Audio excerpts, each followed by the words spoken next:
3 years ago, I was in the worst physical and mental state of my life. I was unhappy with how I looked, and I was extremely underweight for my height of 5'9".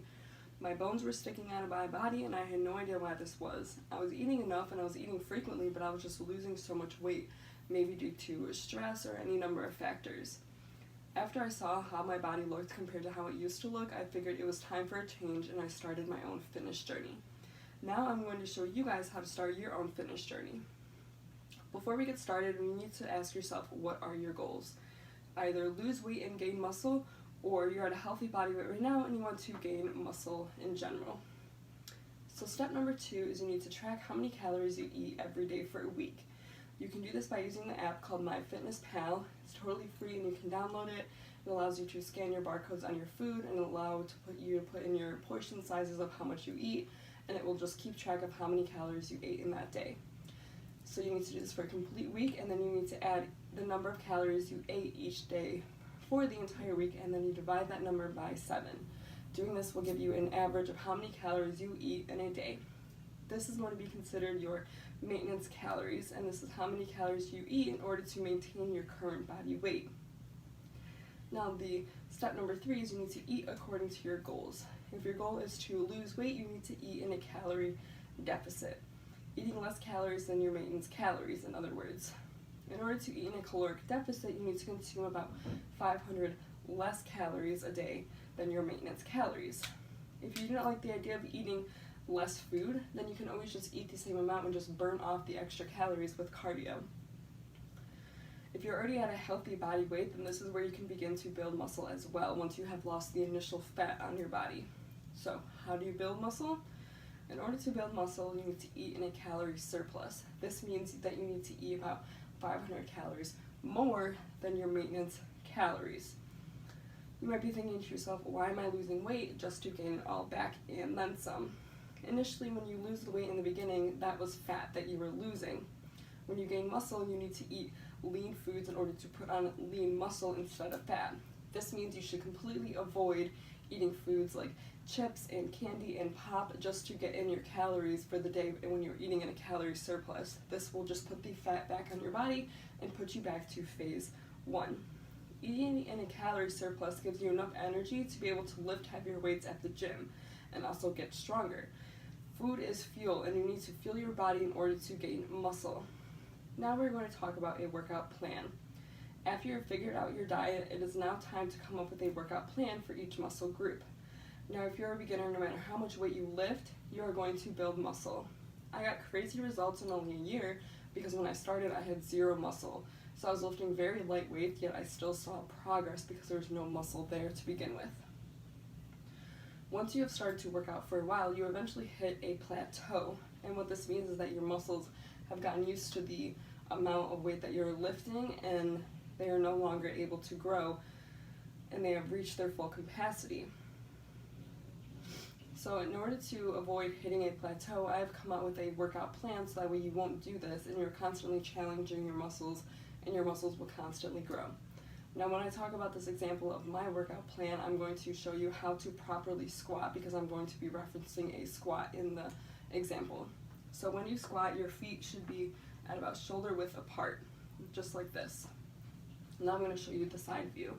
So a good thing to remember is your knees and your feet should be completely aligned throughout your squat. If your knees go forward, that is not a proper squat and you're going to have injuries to your knees later on. Another good tip to remember is to bring your bum backwards instead of down, because when you bring your butt down, your knees come forward, but when you bring your butt back, your knees and your feet are still aligned. So this is how a proper squat should look like. That is a proper squat. So for example, if you squat 4 sets of 10 reps, but before I go any further, what is 4 sets of 10 reps? So basically what 4 sets of 10 reps is, you are completing 10 squats back to back until you get to 10, and then you stop and you take a break, and you repeat that 4 times. That is what 4 sets of 10 reps looks like.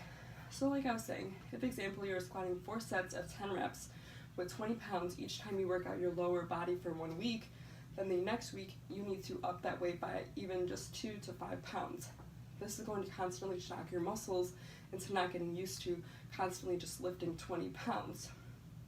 So you'll do your workout routine for 4 weeks, increasing your weight each week from each muscle group you are working out. Now once you get to week 5, this is what I call the shock muscle phase. So basically what you're going to do is you're going to switch your sets and your reps. So instead of doing 4 sets of 10 reps, you are going to do 10 sets of 4 reps.